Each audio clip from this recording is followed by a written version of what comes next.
Welcome to our YouTube channel, the Noble Youth Foundation channel. We want to talk about marriage. We want to talk about marriage from what we were taught in social studies in our primary school and then in secondary school. We're told that marriage is the coming together of a man and a woman to become husband and wife. That definition actually has, well, in a way, caused a problem because men and women today feel that the institution of marriage is just for them to come together and then answer husband and then answer wife. And that has posed a serious challenge to the sanctity and dignity of that institution called marriage. Well, I want to have another working definition of what marriage is all about. That is what Canon 1055.1 say. And it says that the marriage covenant by which a man and a woman establish between themselves partnership of their whole life, and of which, of its own very nature, is ordered to the well-being of the spouses, and to the procreation and upbringing of children, as between the baptized, being raised by Christ the Lord to the dignity of a sacrament. Now, what it simply means is that this union of a man and a woman coming together, it is no longer just a social contract. It's now being raised to a level of a sacrament. In other words, the actions and inactions of these two persons coming together to become husband and wife, it's guided by some norms, and that norms is achieved because it is no longer just a social contract, but a sacrament. And by sacrament, we mean that it is now an outward sign of inward graces, meaning that people who are into this institution should be able to exhibit some outward signs of the graces they have received inwardly. Another important thing from this working definition is that they establish between themselves a partnership of their whole lives. A partnership of their whole lives. It is not a partnership of some of their lives. It's actually a partnership of their whole lives.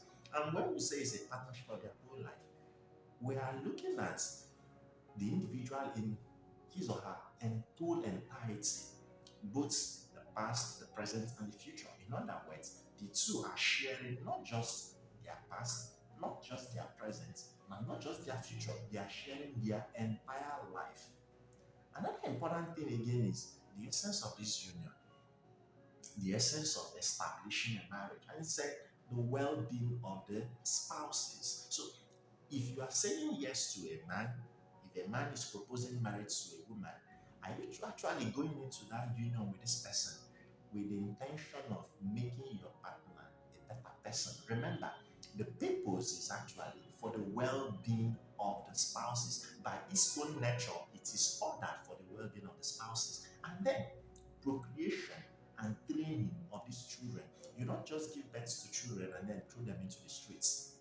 You are there to also procreate and then train them. Now, this training involves academic training, emotional training, social training, physical training, all the forms of training that you can think of.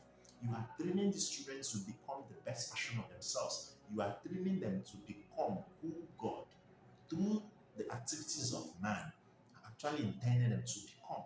So, if we understand that marriage, by this definition, Canon 1055.1, that the relationship is a covenant being established between a man and a woman, then our actions and inactions in this institution will change.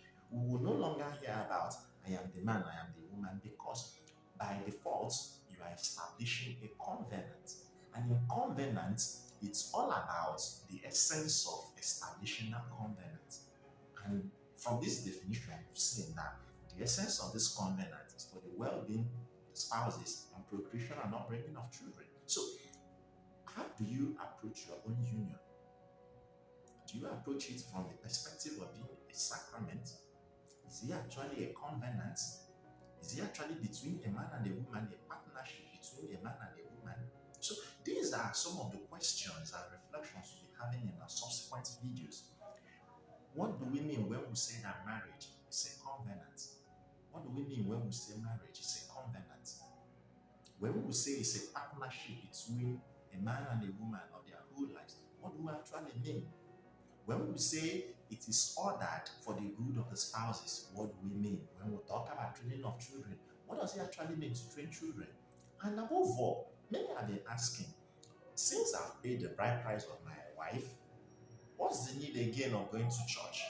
Now, one of the reasons why you are going to church is to raise that union to the dignity of a sacrament, which Christ now comes in. So it is no longer just a social contract that, oh, a man and a woman is coming together to form a partnership, but that partnership is now raised to the level of a sacrament. In other words, it is now a sign of inward graces. So the actions and inactions, the way the spouses treat themselves, the way they raise their children, will now prove that, oh, this union is actually a sacrament. And that's what our subsequent videos will be highlighting. How to establish a marriage that is a sacrament, which it is. What are the things we need to do? What are the practices that can help us sustain that union, that institution, which is also a covenant? So by covenant, it's not just you enter today and tomorrow you want to run away. So what can we do to make sure that this covenant lasts till death? Just the same way the partnership is established of their whole lives. So in our subsequent videos, we will start talking about what this partnership, rather, what this covenant means. How do one prepare for that covenant?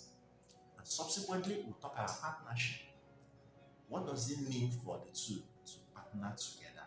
We'll talk about their well-being. We'll talk about the role of a father in the family, the role of a mother in the upbringing of the children. You are not just a father just to provide money. You are not just a mother just to give birth to them. There are things that are expected of you as a father or as a mother. And then we can also talk about why marriage is